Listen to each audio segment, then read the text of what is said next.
ಈ ವಿಡಿಯೋದಲ್ಲಿ ನಾವು ಹಾರ್ಟ್ ಅಟ್ಯಾಕ್ ಅಥವಾ ಹೃದಯಾಘಾತ ಹೇಗೆ ಬರುತ್ತೆ ಅನ್ನೋ ವಿಷಯಗಳನ್ನು ವಿವರವಾಗಿ ತಿಳಿದುಕೊಳ್ಳೋಣ. ಒಬ್ಬ ಮನುಷ್ಯನ ಹೃದಯ ಒಂದು ದಿನಕ್ಕೆ ಸುಮಾರು 1,15,000 ಬಾರಿ ಬಡಿದುಕೊಳ್ಳುತ್ತೆ.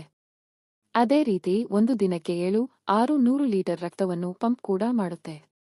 ನಮ್ಮ ಹೃದಯ ಇಷ್ಟು ಚಿಕ್ಕದಾಗಿ ಇದ್ದರೂ ಇಷ್ಟೊಂದು ಲೀಟರ್ ರಕ್ತವನ್ನು ಪಂಪ್ ಮಾಡುತ್ತೆ ಅಂದ್ರೆ ನಾವು ಆಶ್ಚರ್ಯಪಡಲೇಬೇಕು.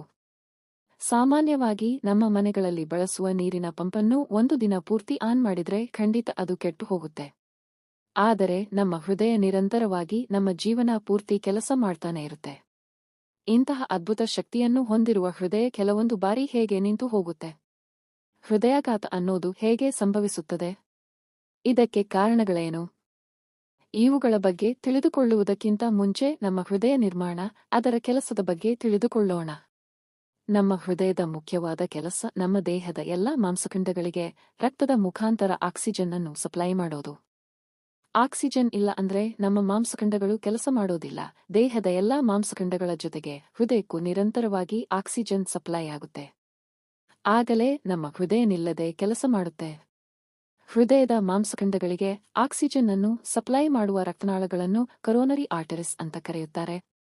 ಈ ರಕ್ತನಾಳಗಳಲ್ಲಿ ಏನಾದರೂ ಅಡ್ಡ ಬಂದ್ರೆ ಹೃದಯದ ಮಾಂಸಖಂಡಗಳಿಗೆ ಆಕ್ಸಿಜನ್ ಸಪ್ಲೈ ನಿಂತು ಹೋಗುತ್ತೆ. ಆಗ ಹೃದಯ ಕೆಲಸ ಮಾಡೋದು ನಿಂತು ಹೋಗುತ್ತೆ. ಇದನ್ನೇ ಹಾರ್ಟ್ ಅಟ್ಯಾಕ್ ಅಥವಾ ಹೃದಯಾಘಾತ ಅಂತ ಕರೆಯುತ್ತಾರೆ. ಆದರೆ ರಕ್ತನಾಳಗಳಲ್ಲಿ ಅಡೆತಡೆಗಳು ಹೇಗೆ ಬರುತ್ತೆ? ಹೃದಯದ ಮಾಂಸಖಂಡಗಳಿಗೆ ರಕ್ತವನ್ನು ಸರಬರಾಜು ಮಾಡುವ ಕರೋನರಿ ಆರ್ಟರೀಸ್ನಲ್ಲಿ ಕೊಬ್ಬು ಹೆಚ್ಚಾಗಿ ರಕ್ತ ಪ್ರವಾಹಕ್ಕೆ ತಡೆಯನ್ನು ಉಂಟುಮಾಡುತ್ತೆ. ಈ ರೀತಿ ಗಡ್ಡೆ ಕಟ್ಟಿದ ಕೊಬ್ಬನ್ನು ಪ್ಲಾಕ್ ಅಂತ ಕರೆಯುತ್ತಾರೆ. ಕರೋನರಿ ಆರ್ಟರೀಸ್ನಲ್ಲಿ ಪ್ಲಾಕ್ ಹೆಚ್ಚಾದರೆ ಅಲ್ಲಿ ರಕ್ತಗಡ್ಡೆ ಕಟ್ಟುತ್ತದೆ. ಈ ರೀತಿ ರಕ್ತಗಡ್ಡೆ ಕಟ್ಟಿದರೆ ಹೃದಯದ ಮಾಂಸಖಂಡಗಳಿಗೆ ಆಕ್ಸಿಜನ್ ಸಪ್ಲೈ ನಿಂತು ಹೋಗಿ ಹೃದಯಾಘಾತ ಸಂಭವಿಸುತ್ತದೆ. ಈ ಸ್ಥಿತಿಯನ್ನು ಕರೋನರಿ ಆರ್ಟರೀಸ್ ಡಿಸೀಸ್ ಅಂತ ಕರೆಯುತ್ತಾರೆ. ಇಂಥ ಪರಿಸ್ಥಿತಿ ಬರೋದಕ್ಕೆ 2 ಮುಖ್ಯ ಕಾರಣಗಳು ಇವೆ. ಒಂದು, ಜೀನ್ಸ್ ಅಂದ್ರೆ ಅವರ ಕುಟುಂಬದಲ್ಲಿ ಯಾರಿಗಾದರೂ ಆ ಕಾಯಿಲೆ ಇದ್ದರೆ ಅವರ ಮುಂದಿನ ಪೀಳಿಗೆಗೂ ಈ ಕಾಯಿಲೆ ಬರೋ ಅವಕಾಶ ಇದೆ. ಇನ್ನು ಎರಡನೆಯದು ನಮ್ಮ ಜೀವನ ಶೈಲಿ ಅಂದ್ರೆ ನಾವು ತಿನ್ನುವ ಆಹಾರ ಮತ್ತು ನಮಗಿರುವ ಅಭ್ಯಾಸಗಳು.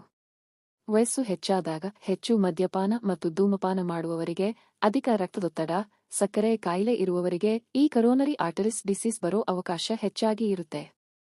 ಈ ಕಾಯಿಲೆಯನ್ನು ಗುರುತಿಸಿದ ನಂತರ ರಕ್ತವನ್ನು ತೆಳುವಾಗಿ ಮಾಡುವ ಔಷಧಿಗಳನ್ನು ಕೊಡ್ತಾರೆ. ಒಂದು ವೇಳೆ ಇದರ ತೀವ್ರತೆ ಹೆಚ್ಚಾಗಿ ಇದ್ದರೆ ಶಸ್ತ್ರಚಿಕಿತ್ಸೆ ಮಾಡುವ ಪರಿಸ್ಥಿತಿ ಬರುತ್ತೆ. ಈ ಕರೋನರಿ ಆರ್ಟರೀಸ್ ಡಿಸೀಸ್ ಅಂದ್ರೆ ಹೃದಯಾಘಾತಕ್ಕೆ 2 ರೀತಿ ಶಸ್ತ್ರಚಿಕಿತ್ಸೆಗಳು ಇರುತ್ತೆ.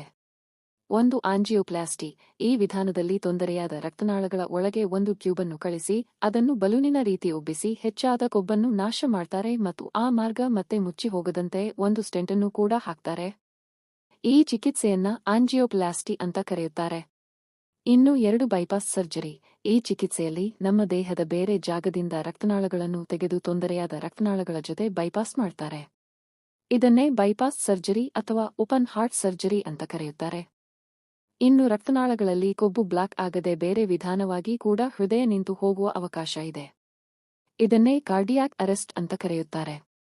ಹೃದಯ ಬಡಿದುಕೊಳ್ಳುವುದು ಅನ್ನೋದು ಹೃದಯದ ನಾಡಿ ವ್ಯವಸ್ಥೆ ಕಳಿಸುವ ವಿದ್ಯುತ್ ಪ್ರಚೋದನೆಗಳ ಮೇಲೆ ಆಧಾರವಾಗಿರುತ್ತದೆ. ಈ ವ್ಯವಸ್ಥೆಯಲ್ಲಿ ಏನಾದರೂ ತೊಂದರೆಯಾಗಿ ವಿದ್ಯುತ್ ಪ್ರಚೋದನೆಗಳ ಸರಬರಾಜು ಸರಿಯಾಗಿ ನಡೆಯದೇ ಇರುವಾಗ ಹೃದಯ ಕಂಟ್ರೋಲ್ ತಪ್ಪುತ್ತೆ. ಆಗ ಅತಿ ವೇಗವಾಗಿ ಅಥವಾ ಅತಿ ನಿಧಾನವಾಗಿ ಬಡಿದುಕೊಳ್ಳುವುದು ನಡೆಯುತ್ತೆ. ಈ ಕಾಯಿಲೆಯನ್ನು ಅರಿತ್ಮಿಯಾ ಅಂತ ಕರೆಯುತ್ತಾರೆ. ಈ ಅರಿತ್ಮಿಯಾದಿಂದ ನರಳುವವರು ಹೆಚ್ಚು ಜಿಮ್ ಮಾಡೋದು, ಹೆಚ್ಚು ತೂಕ ಹೊರೋದು, ಹೆಚ್ಚು ವೇಗವಾಗಿ ಓಡೋದು, ಈ ರೀತಿ ಹೆಚ್ಚು ಆಯಾಸ ಬರುವ ಕೆಲಸಗಳನ್ನು ಮಾಡಿದ್ರೆ ಹೃದಯ ನಿಂತು ಹೋಗುವ ಅವಕಾಶ ಇರುತ್ತೆ. ಈ ಕಾಯಿಲೆಯನ್ನು ನಿವಾರಿಸುವುದಕ್ಕೆ ಪೇಸ್ಮೇಕರ್ ಅನ್ನೋ ಪರಿಕರವನ್ನು ಎದೆಯಲ್ಲಿ ಅಥವಾ ಹೃದಯದ ಭಾಗದಲ್ಲಿ ಇಡ್ತಾರೆ. ಇದು ಹೃದಯದ ಬಡಿತವನ್ನು ಸಾಧಾರಣ ಸ್ಥಿತಿಗೆ ತಂದು ಅರಿತ್ಮಿಯಾವನ್ನು ನಿಯಂತ್ರಿಸುತ್ತೆ.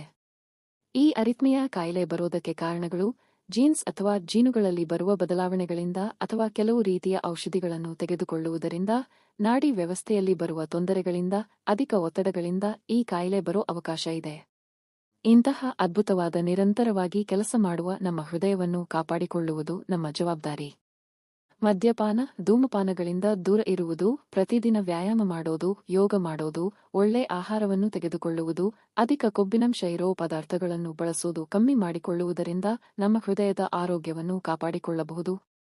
ಇದು ಫ್ರೆಂಡ್ಸ್ ನಮ್ಮ ಹೃದಯಕ್ಕೆ ಸಂಬಂಧಿಸಿದ ಅತ್ಯಂತ ಅಮೂಲ್ಯವಾದ ಸಮಾಚಾರ.